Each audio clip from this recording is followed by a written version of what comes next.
Hello guys. हमने पिछले वाली जो वीडियो थी स्टैटिस्टिक्स की फर्स्ट पार्ट, जो फर्स्ट लेक्चर था स्टैटिस्टिक्स का, उसके अंदर हमने पढ़ा था बेसिकली स्टैटिस्टिक्स किस चीज़ को कहते हैं, कंज्यूमर कौन होता है, कंजप्शन क्या होती है, प्रोड्यूसर कौन होता है, प्रोडक्शन की क्या प्रोसेस है, किस तरीके से हम यूटिलाइज करते हैं, सेविंग क्या है, इन्वेस्टमेंट क्या है, और economic activity non economic activity, इसके बीच में क्या फ़र्क होता है। और एक बेसिक क्वेश्चन निकल के आया था इसमें से कि जो हमारा ऑर्डिनरी बिजनेस ऑफ लाइफ है, या एक तरीके से जो ट्रेडिशनल इकोनॉमिक्स है और जो मॉडर्न इकोनॉमिक्स है, उन दोनों के कौन ऑथर हैं और उसके बारे में क्या चीज़ कही गई है। अब जो आज का टॉपिक है वो हम स्टार्ट कर रहे हैं स्कैरसिटी के ऊपर, जिसका टॉपिक का बेसिकली नेम है scarcity is an under current of economic problem and therefore of economics. इस पूरी लाइन का क्या मतलब है और आगे हम क्या पढ़ने वाले हैं उसके बारे में थोड़ी सी डिटेल स्टडी कर लेते हैं इस वीडियो के अंदर। स्कैरसिटी, जैसे कि आप सभी को पता है, स्कैरसिटी हमारी पिछली कुछ वीडियो के अंदर भी ये वर्ड आया है। स्कैरसिटी का मतलब होता है जब रिसोर्सेज लिमिटेड होते हैं, हमारी वांट्स अनलिमिटेड होती हैं, हमको फुलफिल करने के लिए कुछ प्रोसेस, कुछ मेथड्स को अडॉप्ट करना पड़ता है, उस चीज़ को स्कैरसिटी वर्ड यूज़ किया जाता है। तो यहाँ पर बात कर रहे हैं टॉपिक के अंदर कि scarcity is under current of economic problem, मतलब बेसिकली स्कैरसिटी कमी ही जड़ है किस चीज़ की, इकोनॉमिक प्रॉब्लम की, कि इकोनॉमिक के अंदर हमारी इकोनॉमी में प्रॉब्लम ही नहीं आएगी अगर हर रिसोर्स अनलिमिटेड हो जाए, स्कैरसिटी हो ही ना किसी रिसोर्स की। जैसे कि हम बात करें पेट्रोलियम की, तो हमें पता है 2050 तक 2060 तक पेट्रोलियम खत्म हो जाएगा, क्रूड ऑयल खत्म हो जाएगा। तो हम क्या कर रहे हैं, आज ही टेक्नोलॉजी को इलेक्ट्रॉनिक गैजेट्स की तरफ लेके जा रहे हैं, इलेक्ट्रिसिटी की तरफ लेके जा रहे हैं, थर्मल पावर प्लांट्स की तरफ लेके जा रहे हैं कि जो व्हीकल हैं वो इलेक्ट्रिसिटी पे चल पाएँ, चार्ज बेसिस पे चल पाएँ या थर्मल इलेक्ट्रिसिटी के ऊपर चल पाएँ। तो ऐसा हम क्यों कर रहे हैं? क्योंकि हमारे पास जो रिसोर्सेज हैं वो बहुत लिमिटेड हैं। तो अगर रिसोर्सेज अनलिमिटेड होंगे तो हमको कोई इकोनॉमिक प्रॉब्लम नहीं आने वाली।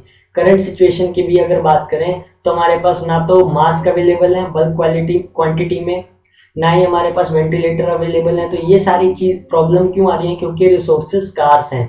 अगर आज के टाइम पे हम 1 लाख टेस्ट रोज करते हैं हमारे सिटीजन्स के ऊपर, तो भी हमको 37 ईयर्स लग जाएंगे 137 करोड़ पॉपुलेशन को चेक करने में। 1 लाख टेस्ट अगर रोज करते हैं तो ये दिक्कत क्यों आ रही है? क्योंकि इकोनॉमिक प्रॉब्लम है। और इकोनॉमिक प्रॉब्लम क्यों है? क्योंकि स्कैरसिटी है।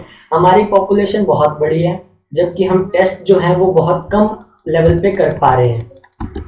तो ये जो दिक्कत आ रही है ये आती है हमारी सारी की सारी स्कैरसिटी की वजह से। तो टॉपिक बेसिकली इसी बेसिस पे है कि scarcity is an under current of economic problem, कि जो स्कैरसिटी है वही बेसिकली जड़ है इकोनॉमिक प्रॉब्लम की। क्यों है? क्योंकि इकोनॉमिक प्रॉब्लम दो चीज़ों से बन के मिलती है। एक तो स्कैरसिटी, रिसोर्सेज कम होते हैं, दूसरी चीज़ वो स्कैरसिटी कमी भी क्यों आती है? क्योंकि जो रिसोर्स होते हैं, जो कमोडिटी है, जो गुड्स और सर्विसेज हैं, उसका एक ना होकर के बहुत सारे यूजेस होते हैं। Resources have alternative uses. Second line के अंदर हमको ये चीज़ बता रखी है कि जो रिसोर्सेज हैं उनके अल्टरनेटिव यूजेस होते हैं। अल्टरनेटिव यूजेस का मतलब एक रिसोर्स के बहुत सारे यूजेस हैं। अब अगर इस टाइम पर मैं बात करूं गोल्ड की, तो गोल्ड के बहुत सारे यूजेस हैं। गोल्ड में हम क्या कर रहे हैं, बेसिकली पहनने के पर्पज़ में भी यूज़ हो रहा है, सेविंग के पर्पज़ में भी यूज़ हो रहा है, इन्वेस्टमेंट के पर्पज़ में भी यूज़ हो रहा है, बहुत सारे यूजेस हैं। Same as it is glass का अगर यूज़ करें हम, ग्लास जो शीशा होता है हमारा, ग्लास अब क्या है, प्लेन मिरर के तौर पे भी काम आ रहा है, व्हीकल्स के अंदर भी काम आता है हमारे पास, कन्वेक्स मिरर, कनकेव मिरर के तौर पे भी काम आते हैं, टॉर्च फैसिलिटी के अंदर भी काम आते हैं ग्लासेस, और हमारे पास घरों में बनाने फर्नीचर के अंदर भी ग्लासेस काम आ रहे हैं। तो एक जो रिसोर्स है उसके अल्टरनेटिव यूजेस बहुत सारे हैं, जिसकी वजह से जो इकोनॉमिक प्रॉब्लम है वो बढ़ती चली जाती है और एक के बाद दूसरी प्रॉब्लम आती जाती है।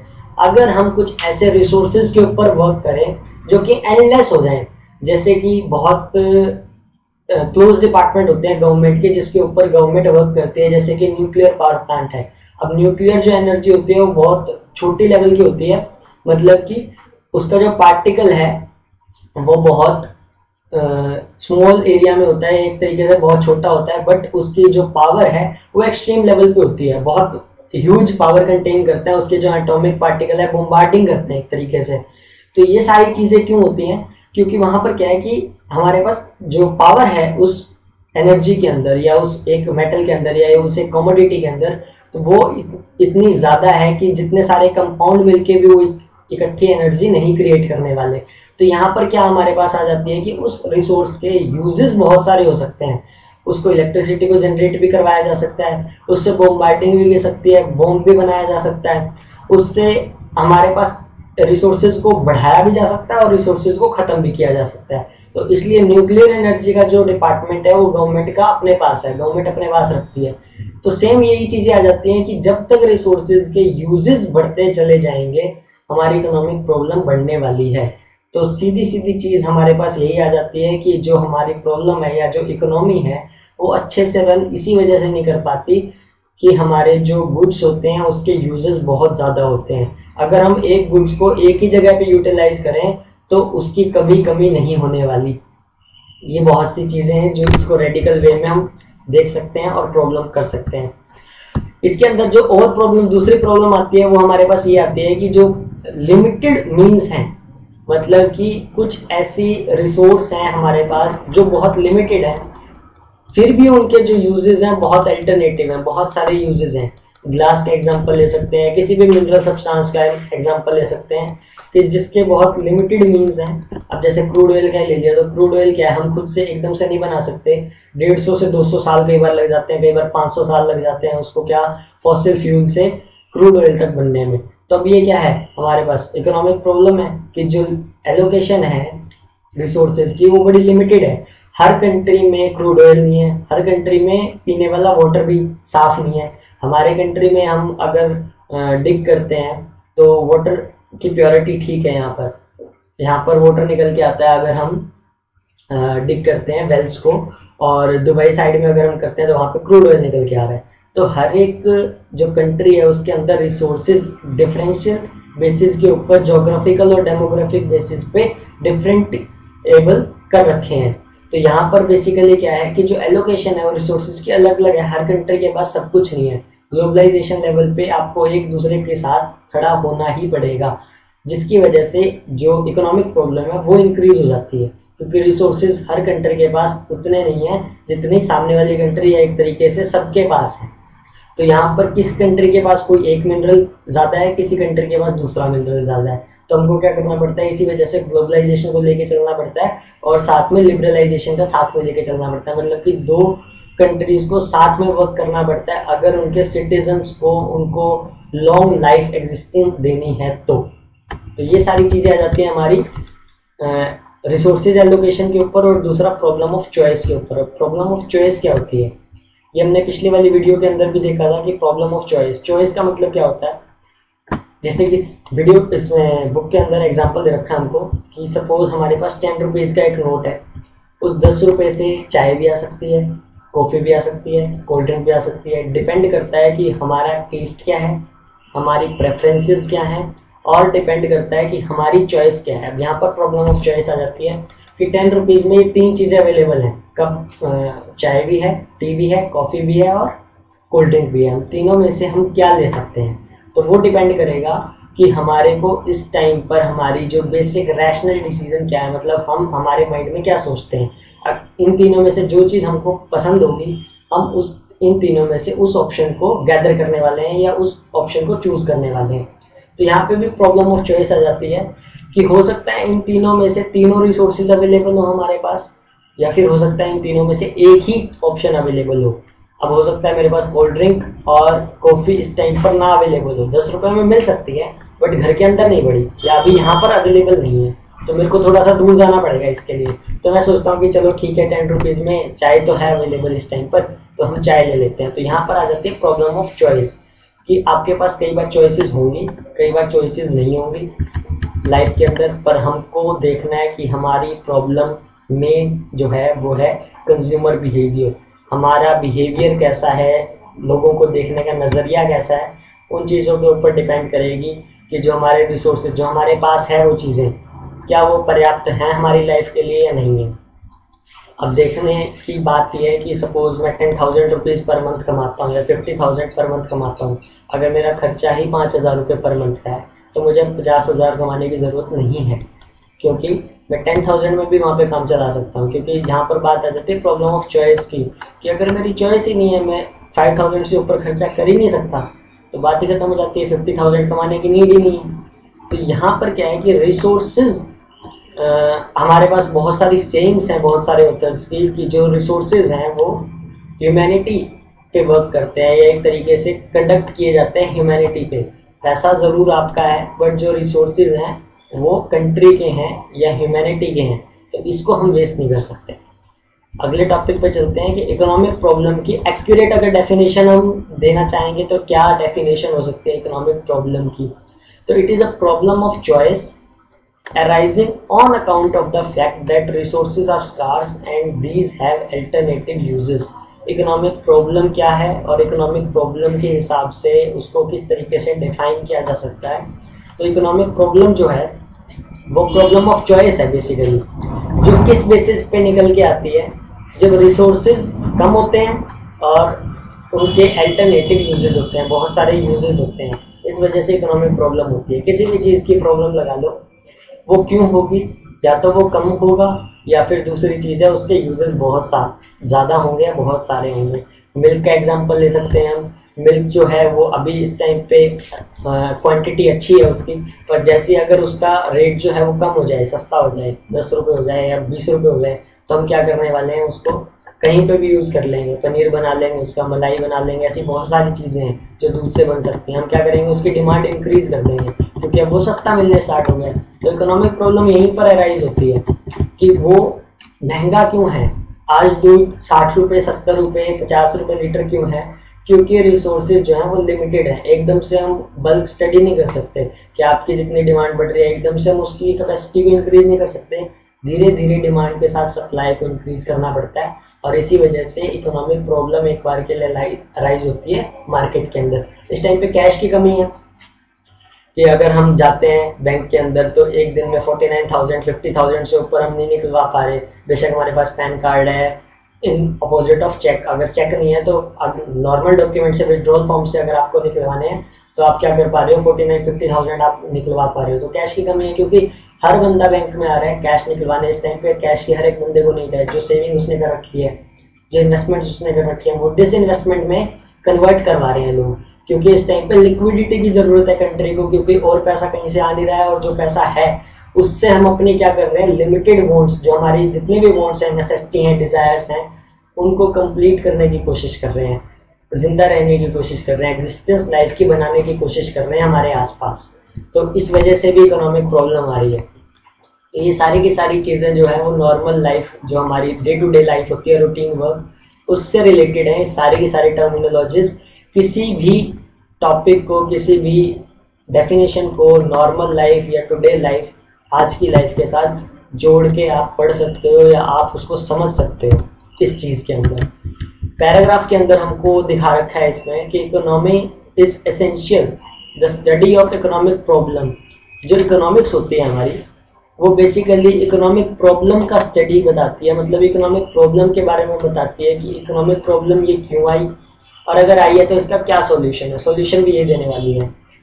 वो डिपेंड करता है कि जो रिसोर्स हैं जिसके ऊपर आप वर्क कर रहे हो, क्या वो उनकी वांट कितनी है, मतलब लोगों को कितनी ज़रूरत है उसकी, और उसके यूजेस कितने हैं। जैसे कि आज की बात करें कार्बन, तो कार्बन कहाँ कहाँ यूज़ होता है, क्या क्या काम है उसका। बैटरीज में यूज़ हो रहा है, और रोड्स बनाने में यूज़ हो रहा है। प्लास्टिक है, जैसे कि प्लास्टिक कहाँ कहाँ यूज़ हो रहा है, यूटेंसिल्स के अंदर काम यूज़ हो रहा है, जनरल स्टोर के चीज़ों प्रोडक्ट में यूज़ हो रहा है, रोड्स के अंदर भी कहीं कहीं प्लास्टिक डाल दिया जाता है। तो ऐसी बहुत सारी चीज़ें हैं कि आपकी प्रॉब्लम क्या, इकोनॉमिक प्रॉब्लम किस वजह से आ रही है, क्या रिसोर्स की कमी है, उसको कैसे पूरा किया जा सकता है, इकोनॉमिक्स ही हमको बताएगा। रॉबिन्स, हमने सेकंड डेफिनेशन पढ़ी थी पिछले वाली क्लास के अंदर, एल्फ्रेड मार्शल की, जिन्होंने मॉडर्न इकोनॉमिक्स के ऊपर डेफिनेशन दी थी। थर्ड डेफिनेशन हमारे पास आ रही है रॉबिन्स की। बोल्ड लेटर्स के अंदर हमको ये पैराग्राफ के अंदर शो कर रखा है रॉबिन्स। इन्होंने बताया अपनी डेफिनेशन के अंदर कि science that studies human behaviour, human behaviour को जो स्टडी करती है, एल्फ्रेड मार्शल ने ह्यूमन बिहेवियर के बारे में बता दिया था।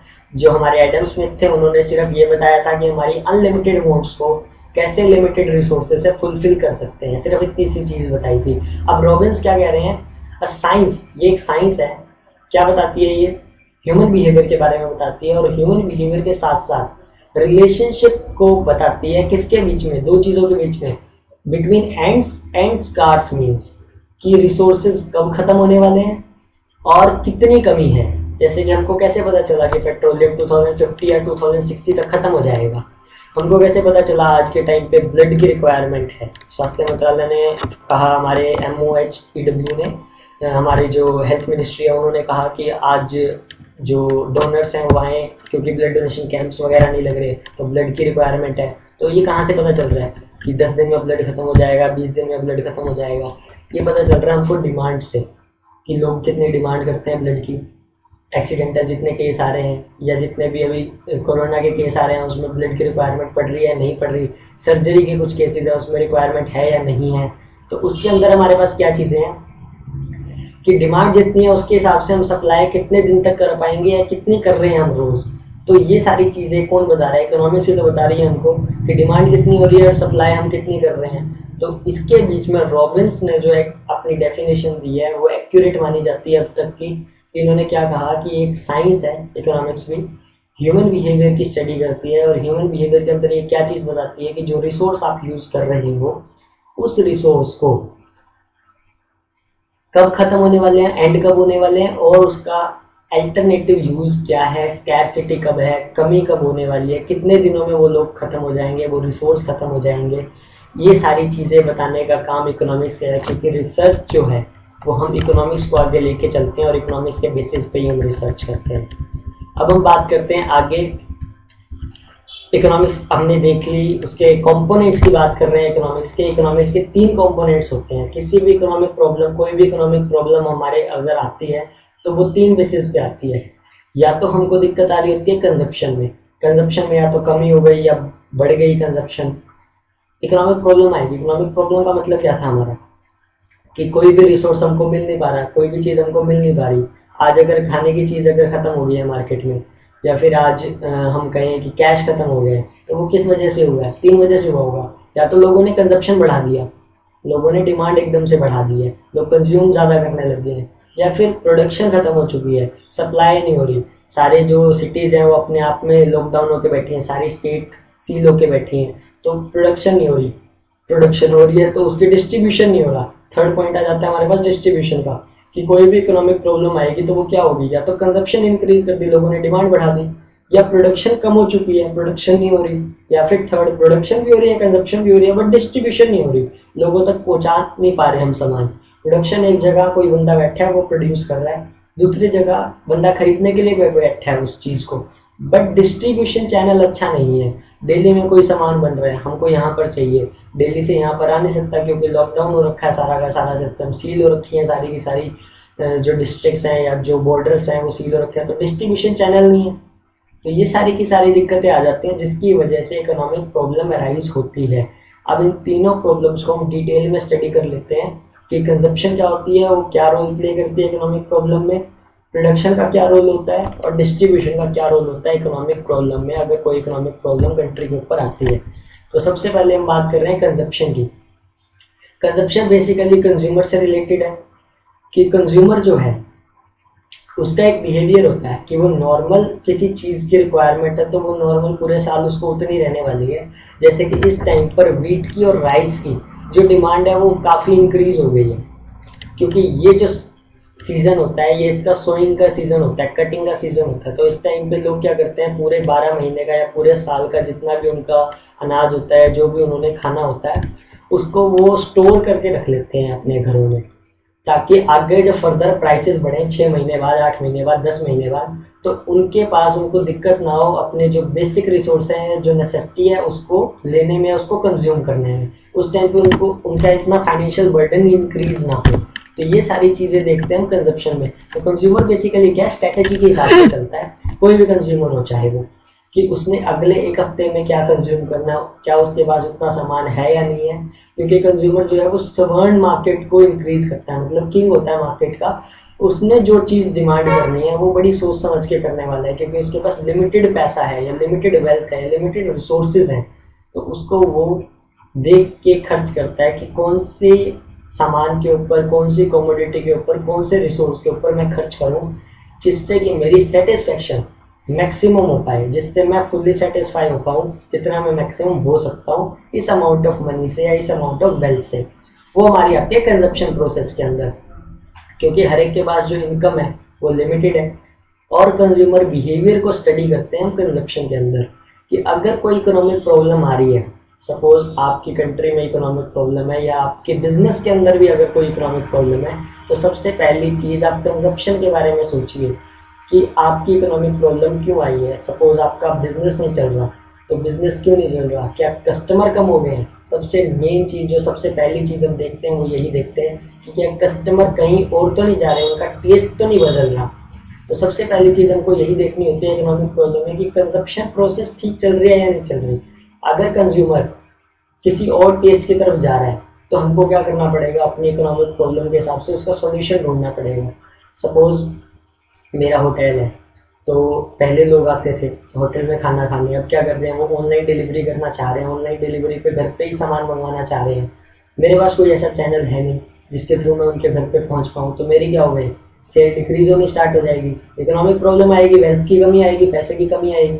तो उसको मैं कैसे ओवरकम कर सकता हूँ, मैं ओवरकम कर सकता हूँ कंजप्शन प्रोसेस के थ्रू। सबसे पहली जो चीज़ आएगी वो कंपोनेंट में मेरे पास यही आएगी कि कंजप्शन।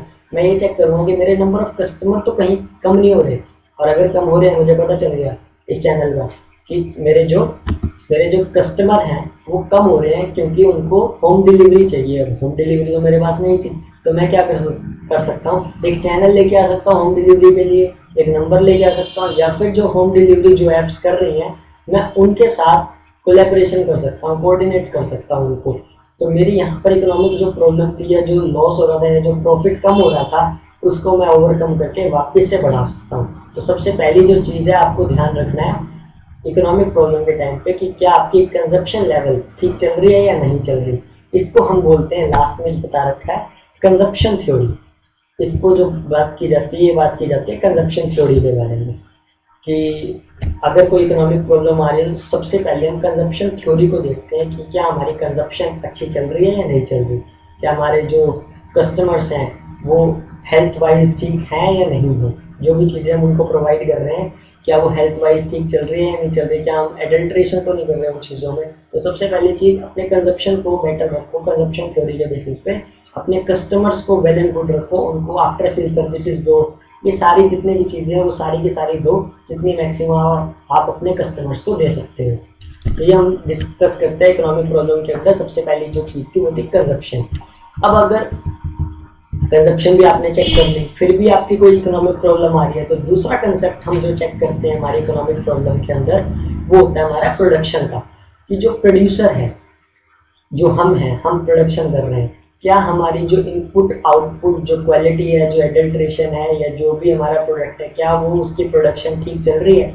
सपोज मैं 4 दिन पहले 25 यूनिट को प्रोड्यूस कर रहा था एक दिन में, क्या आज भी मैं 25 यूनिट को ही प्रोड्यूस कर रहा हूँ, क्या उसके प्राइसेस तो नहीं बढ़ गए, प्रोडक्शन में कहीं कोई दिक्कत तो नहीं आ रही, कोई मशीनरी ना चल रही हो, या अगर कोई मशीनरी चल भी रही है तो एडल्ट्रेशन ना हो रही हो, मिलावट तो कहीं नहीं हो रही, क्या लोगों को ऐसा लग रहा हो कि मेरे जो प्राइसेस हैं वो ज़्यादा हैं, या फिर कोई कॉम्पिटिशन मार्केट के अंदर आ गया हो, कॉम्पिटिटिव आ गया हो कोई मार्केट के अंदर जो मेरे से कम प्राइसेस में अवेलेबल करवा रहा हूँ गुड्स को, तो क्या होगा, कंज्यूमर वहाँ शिफ्ट हो जाएंगे। तो प्रोडक्शन आपको देखनी पड़ेगी कि क्या आपकी जो प्रोडक्शन है अप टू द मार्क चल रही है या नहीं चल रही। अगर कंज्यूमर ने डिमांड बढ़ा दी है तो आपको प्रोडक्शन में डिमांड इंक्रीज करनी पड़ेगी। ऐसा ना हो अब जैसे कि मैंने होम डिलीवरी का स्टार्ट कर दिया, पिछले वाले एग्जाम्पल को लेके चले हम तो आगे, कि मैंने होम डिलीवरी का चैनल स्टार्ट कर दिया बट मेरे पास वर्कर्स ही ना हो होम डिलीवरी के लिए, तो उनको क्या करना पड़ेगा कि 1.5 घंटा वेट करना पड़े होम डिलीवरी के लिए। इतना तो कस्टमर जो है वो वेट करने वाले नहीं, तो मैंने क्या किया, कस्टमर्स ने डिमांड तो बढ़ा दी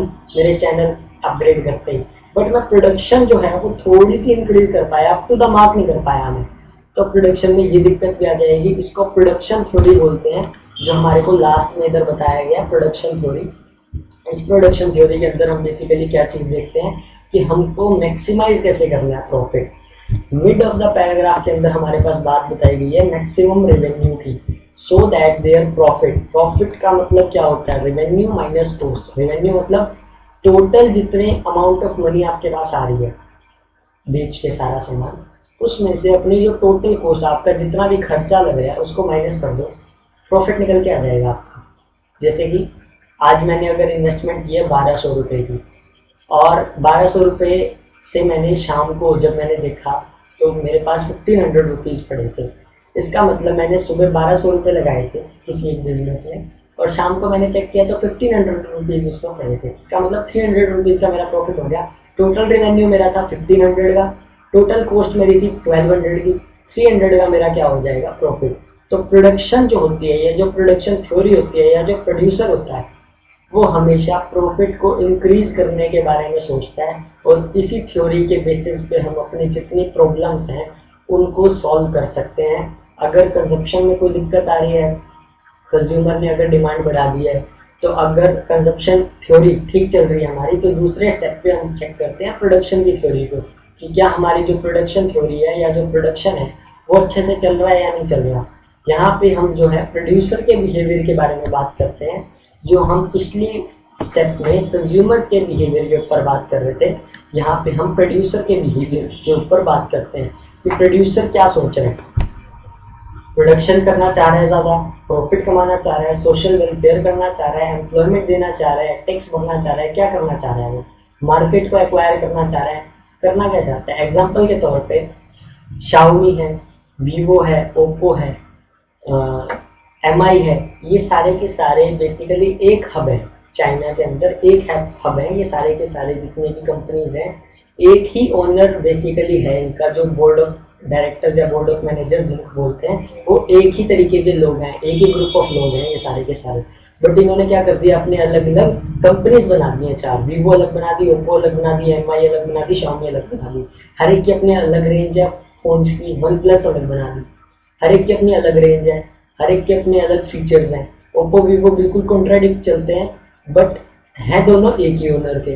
तो यहाँ पर क्या है, प्रोडक्शन थ्योरी क्या है प्रोड्यूसर की, हमको ये भी सोचना पड़ेगा। ये जो प्रोड्यूसर है वो चाहता क्या है, इस केस में प्रोड्यूसर ये चाहता था कि मैक्सिमम मार्केट वो एक्वायर कर ले। कोई या तो ओप्पो का फ़ोन ले रहा है या कोई वीवो का फ़ोन ले रहा है, दोनों की मार्केटिंग अच्छी चल रही थी, दोनों की मार्केटिंग एग्जैक्ट लेवल पे चल रही थी, बड़े लेवल पे चल रही थी, बट दोनों हैं एक ही कंपनी के। तो इतनी बड़ा मार्केट स्ट्रेटेजी क्यों की गई है, इतनी ज़्यादा मार्केटिंग एडवर्टाइजमेंट क्यों की गई इसके ऊपर, क्योंकि ये लोग मार्केट शेयर को इंक्रीज करना चाहते थे। अब इस टाइम पर कोई सैमसंग का फ़ोन लेना चाह रहा है तो उसी रेंज में आपको ज़्यादा फीचर्स के साथ वीवो का फ़ोन मिल जाएगा, ओप्पो का फ़ोन मिल जाएगा। तो सैमसंग की मार्केट कट ऑफ होके इस फ़ोन की तरफ चली गई, Oppo, Vivo, MI, one plus, touch plus और जितने हमारे शाओमी है, इसके अंदर ये सारे के सारे चले गए। तो इंडिया की अगर बात करें हम, 57% मार्केट फ़ोन्स की इन्हीं 4-5 कंपनीज के अंदर बटी हुई है। तो 100% मार्केट में से 57% लोगों के पास यही इन 4-5 कंपनीज के फ़ोन हैं। तो बेसिकली इन्होंने क्या किया, अगर एक ही कंपनी रहने देती, जैसे कि सैमसंग है, सैमसंग सीरीज़ निकालता है हमेशा, A सीरीज़ अलग, J सीरीज़ अलग, Z सीरीज़ अलग, इस तरीके से वो सीरीज़ निकाल रहे हैं। तो यहाँ पर इन्होंने क्या किया, चाइनीज़ कंपनी ने क्या किया, उसने कंपनी अलग निकाल दी, ओप्पो वीवो इकट्ठी निकाल दी, शाओमी अलग निकाल दी, वन टच प्लस अलग निकाल दी। तो बेसिकली क्या है, उन्होंने कंपनी अलग की ताकि मार्केट एक्वायर ज़्यादा हो सके, और सैमसंग सिर्फ सीरीज़ के ऊपर काम कर रहा है। तो उसके भी अम्ब्रेला मार्केटिंग है सैमसंग की भी, और चाइनीज़ कंपनी की भी अम्ब्रेला मार्केटिंग है, बस उन्होंने नाम चेंज किए और यहाँ पर उन्होंने सीरीज चेंज की है। तो ये फ़र्क होता है बेसिकली प्रोडक्शन थ्योरी के अंदर, कि जो प्रोड्यूसर है वो क्या सोच रहा है उसके बारे में आपको देखना पड़ेगा, उसके बारे में डीप नॉलेज देनी पड़ेगी, तभी जाके इकोनॉमिक प्रॉब्लम के सॉल्यूशन आ सकते हैं। आपके पास ये प्रॉब्लम आई थी हमारे पास कि जो फ़ोन है उसमें जो फीचर्स हैं वो बड़े महंगे महंगे आ रहे हैं। तो इस टाइम पर क्या है, 1-1.5 साल 2 साल हम वेट करते हैं, वही फीचर 10-12-15 हज़ार के फ़ोन में आ जाता है, जो शुरुआत में 40 हज़ार से स्टार्ट किया जाता है। तो ये सारी की सारी प्रोडक्शन थ्योरी इकोनॉमिक्स के अंदर हम डील करते हैं। हमको ये पता चलता है कि हाँ, ये रिसोर्स सस्ते में भी बनाया जा सकता है। प्रोड्यूसर क्या सोचता है, शुरुआत में पैसे कमाने की सोचता है, उसके बाद वो ये सोचता है कि चलो ठीक है, मार्केट एरिया को कवर कर लिया जाए। तो ये सारी चीज़ें देखने को मिलती हैं हमको इकोनॉमिक प्रॉब्लम के अंदर जब हम कंपोनेंट्स की स्टडी करते हैं। तो पहली चीज़ जो हमने पढ़ी वो थी कंजप्शन थ्योरी, दूसरी जो चीज़ हमने पढ़ी वो थी प्रोडक्शन थ्योरी।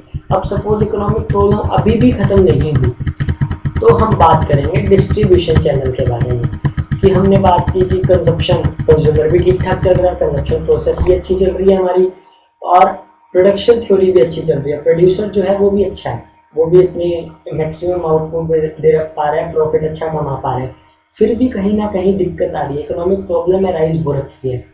अब ऐसा क्यों होने वाला है? प्रोड्यूसर ने प्रोडक्शन अपनी कर दी, 1000 यूनिट की डिमांड आई थी सपोज कंजप्शन से। मैंने किसी बंदे को कह दिया कि मुझे 1000 यूनिट चाहिए एक चीज़ की, कॉमोडिटी एक्स की, और प्रोड्यूसर ने कहा ठीक है जी मैं रेडी कर दूंगा, कल तक रेडी हो जाएगी, आप ले जाना। अब थर्ड जो है इकोनॉमिक प्रॉब्लम, उसके पास कोई गाड़ी नहीं थी ट्रांसपोर्ट करने के लिए, मेरे पास भी टाइम नहीं है वहाँ तक जाने के लिए। तो यहाँ पर थर्ड दिक्कत आ जाती है हमारे पास डिस्ट्रीब्यूशन चैनल की, कि जब आपके पास रिसोर्सेज भी पूरे हैं, आपकी थ्योरीज भी ठीक जा रही हैं, कंज्यूमर भी सेटिस्फाई हैं, वो खरीद भी रहे हैं आपका सामान, जो आपकी प्रोडक्शन लेवल है या जो प्रोडक्शन यूनिट है वो मशीनरी भी अच्छी चल रही है, आपके पास रॉ मटेरियल भी है, फिनिश गुड में आप कन्वर्ट भी करवा पा रहे हो, और आपके पास सारी टेक्नोलॉजी है, सब रिसोर्सेज हैं, सब कुछ अवेलेबल है, बट फिर भी दिक्कत आ रही है प्रोडक्शन को पहुंचाने में। तो यहाँ पर हमारे पास जो दिक्कत होगी वो थर्ड थ्योरी से रिलेटेड होगी, दैट इज डिस्ट्रीब्यूशन चैनल या डिस्ट्रीब्यूशन थ्योरी। अब इसके अंदर क्या है, किसी भी इकोनॉमिक प्रॉब्लम को ख़त्म करने के लिए, इकोनॉमिक प्रॉब्लम होगी नहीं अगर डिस्ट्रीब्यूशन अच्छा होगा आपका। तो अगर कोई सामान जम्मू कश्मीर से चल रहा और उसको केरला तक जाना है, तो आपको चाहिए सिर्फ और सिर्फ डिस्ट्रीब्यूशन, क्योंकि प्रोडक्शन हो रही है, केरला में डिमांड है, बट आपको क्या करना है, आपको सिर्फ वहाँ तक वो सामान पहुँचाना है। तो उस पहुँचाने के लिए उस सामान को डिस्ट्रीब्यूशन चैनल की रिक्वायरमेंट होगी, और इस डिस्ट्रीब्यूशन चैनल के लिए हमको ये चीज़ पढ़नी पड़ती है जिसका नाम है distribution theory, third and last component of economics problem. तो अब इसके अंदर हमारे पास जो चीज़ देखते हैं वो हम देख रहे हैं फोर्थ लाइन के अंदर, कि these are the owner of factors of production. कौन कौन से फैक्टर ऑफ प्रोडक्शन होते हैं, मतलब हमने प्रोडक्शन तो कर ली, कैसे कैसे की प्रोडक्शन, या तो हमने की होगी लैंड से। प्रोडक्शन में 4 चीज़ें यूज होती हैं हमेशा में, लैंड, लेबर, कैपिटल और एंटरप्रेन्योरशिप। मतलब या तो हम जगह का यूज़ करते हैं, जगह पे कौन काम करेगा, लोग।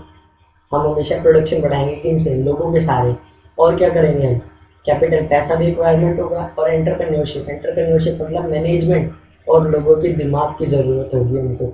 इन 4 चीज़ों को जब हम जोड़ देते हैं तो हमारी प्रोडक्शन बन जाती है, प्रोडक्शन यूनिट बन जाती है, और प्रोडक्शन को हम अच्छे वे में चला सकते हैं अगर हमारे पास ये चारों चीज़ें हैं। लैंड भी है, जगह भी है, लेबर भी है, लोग भी हैं काम करने के लिए, पैसा भी है, कैपिटल भी है, और दिमाग भी है, और मैनेजमेंट है, मतलब एंटरप्रेन्योरशिप भी है। अगर ये चारों चीज़ें हैं, इसका मतलब हम अपने बिजनेस को अच्छे लेवल पे चला सकते हैं। तो यहाँ पर क्या आ जाता है हमारे पास, कि जितनी भी हमारे पास इनकम हो रही है वो हमारी जो प्रोडक्शन से कंज्यूमर, मतलब एक चेन है पूरी की पूरी। प्रोड्यूसर जो है वो प्रोडक्शन करेगा, प्रोडक्शन करने के बाद वो क्या करने वाला है, होलसेलर को बेचेगा सामान, होलसेलर क्या करेगा, रिटेलर को बेचेगा, रिटेलर क्या करेगा, कंज्यूमर तक बेचेगा, कंज्यूमर एंड प्रोडक्ट वहाँ पर ख़त्म हो जाता है। तो ये पूरी की पूरी चेन है, और ये जो पूरी चेन है ये डिस्ट्रीब्यूशन के ऊपर ही काम करती है, डिस्ट्रीब्यूशन के सहारे ही चलती है। तो जितनी भी जो हमारी जीडीपी है बेसिकली वो डिस्ट्रीब्यूशन के बेसिस के ऊपर चली हुई है, डिस्ट्रीब्यूशन के ऊपर ही कायम है, ऐसा हम कह सकते हैं। तो इसके कुछ प्रिंसिपल्स होते हैं जो लास्ट पैराग्राफ के अंदर, पैराग्राफ की लास्ट लाइन्स के अंदर हमको दे रखे हैं। What are the economic principle on the basis of which income is distributed among owners of the factor of production. इस थ्योरी को हम डिस्ट्रीब्यूशन थ्योरी कहते हैं इकोनॉमिक्स में, जिसके बेसिस पे ये जो 4 प्रिंसिपल्स हैं ये प्रोडक्शन को बढ़ा के रखते हैं, land, labour, capital and entrepreneurship. अगर ये चारों चीज़ें हैं और आपके पास डिस्ट्रीब्यूशन अच्छा है तो आप किसी भी इकोनॉमिक प्रॉब्लम को सॉल्व कर सकते हो।